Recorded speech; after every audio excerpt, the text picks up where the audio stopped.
Statistics. Test of hypothesis for paired observation.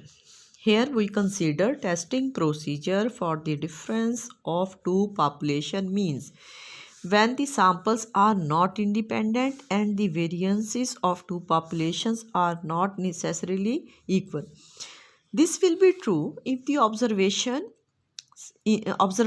in the two samples occur in pairs so that the two observations are related. If x1, x2 up to xn are observation of one samples and y1, y2 up to yn are the observations of the second samples, then pairs कैसे बनाएंगे? x1 y1, x2 y2, x3 y3 and so on xn yn are independent. ये pairs हमारे पास क्या हो जाएंगे? Independent. When the two samples are selected from the normal population, the difference di is equal to xi minus yi. Difference हमारे पास क्या हो जाएगा? इन दोनों का डिफरेंस लेना है, x1 minus y1, x2 minus y2.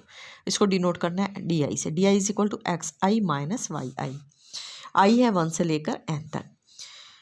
Constitute a single random sample from a population of differences which is normally distributed with mean mu d is equal to mu1 minus mu2 and variance is sigma square d.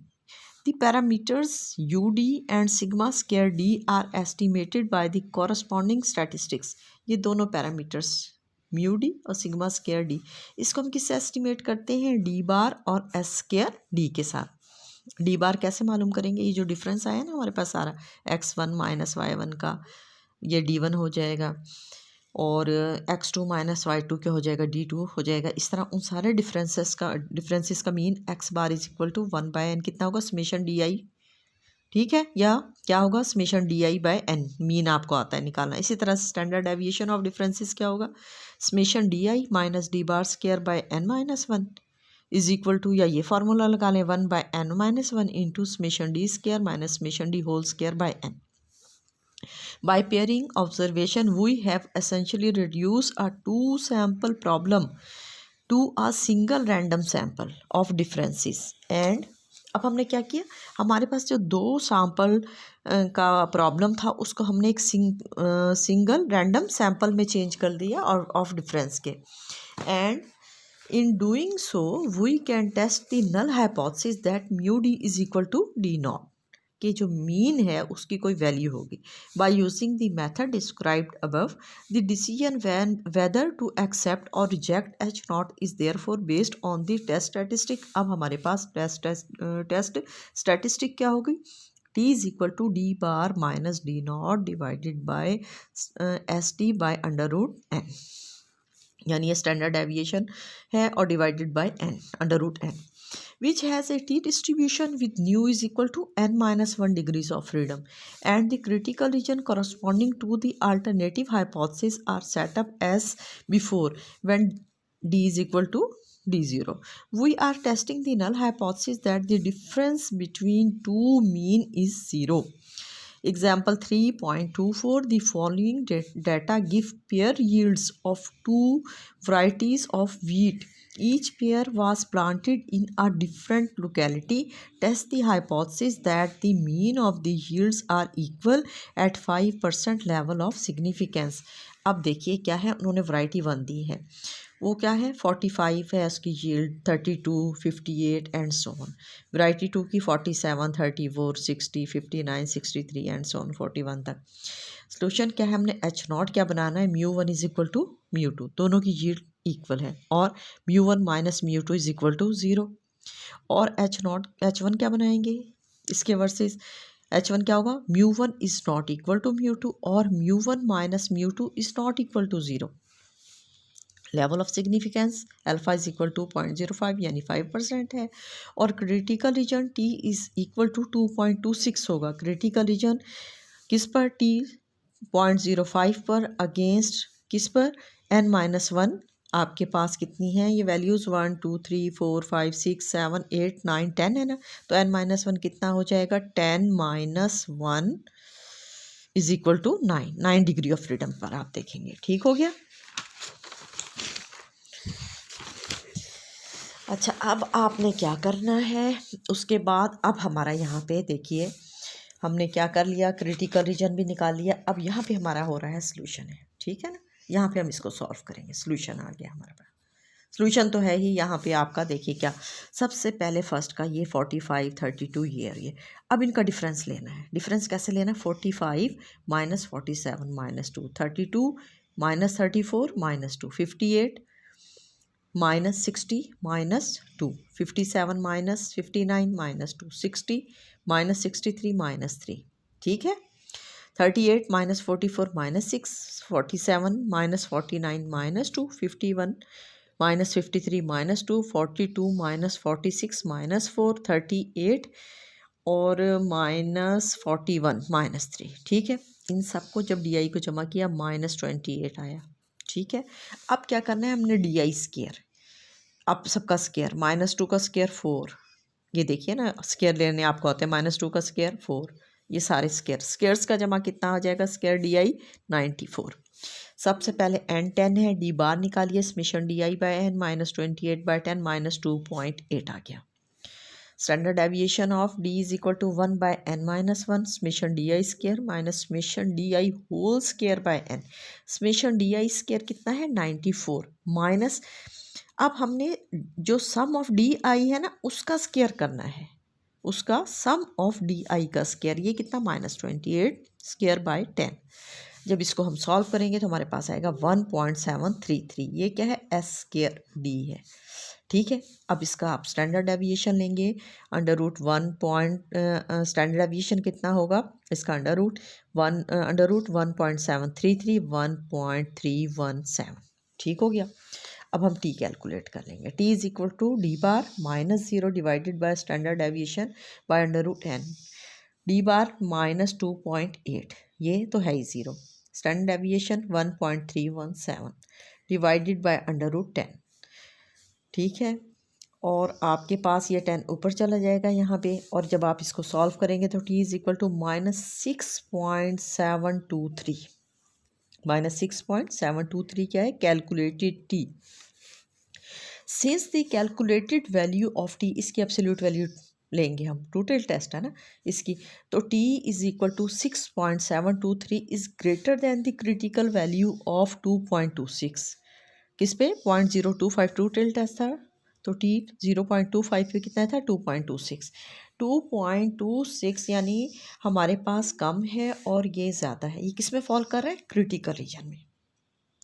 जब calculated T आपका critical reason से बड़ा आ जाएगा, किस में fall करेगा, critical reason में fall कर रहा है, तो हम एच नॉट को रिजेक्ट कर देंगे 5% लेवल ऑफ सिग्निफिकेंस पे, और हम कंक्लूड करेंगे कि हमारे पास मीन यील्ड्स जो हैं वो इक्वल नहीं हैं, दोनों मीन यील्ड इक्वल नहीं है। उसके बाद एग्जाम्पल है 3.25, it is claimed that a new diet will reduce a person's weight by 10 lb on the average in a period of 2 weeks.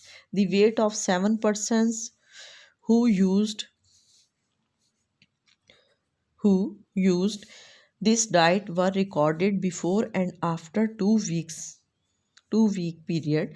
Test this claim at 5% level of significance. Assume that population of weights before and after are, यानी कोई diet जब उन्होंने इस्तेमाल की तो उसके पहले जो उनका वज़न था अप्रॉक्सीमेटली नॉर्मली डिस्ट्रीब्यूटेड पर्सन कितने थे 1 से 7 तक, उनका पहले वज़न वेट बिफोर क्या था 129 133 136 152 141 138 और 125।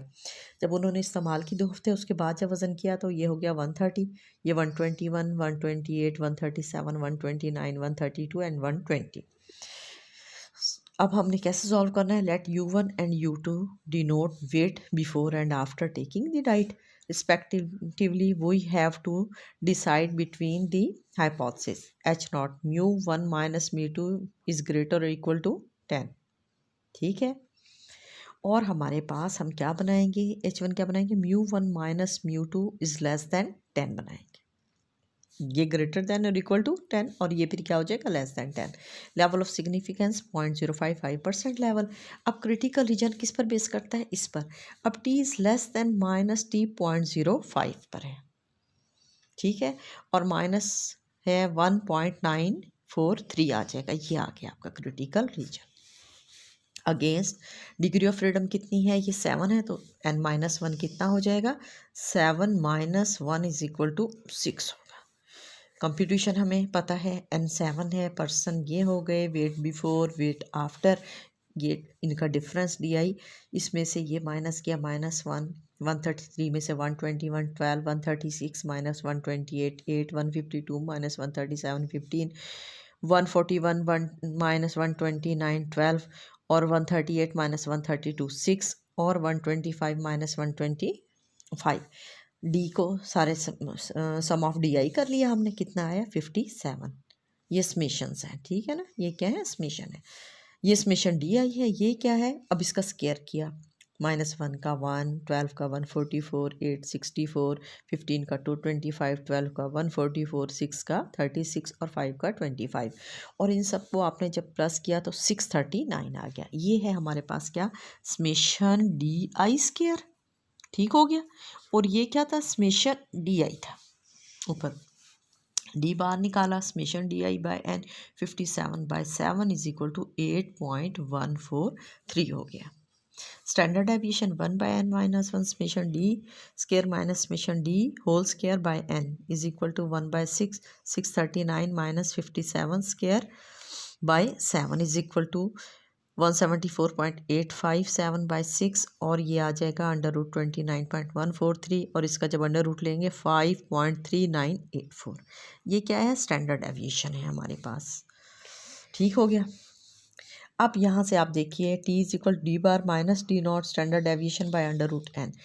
डी बार हमारे पास कितना आया था, ये आया था 8.143 और यहाँ पे हमारे पास डी नॉट जो हम देख रहे हैं वो कितना है, यहाँ हमारे पास 10 है, -10 divide by standard deviation 5.3984 divided by √n7, यह क्या -0.910, ये क्या है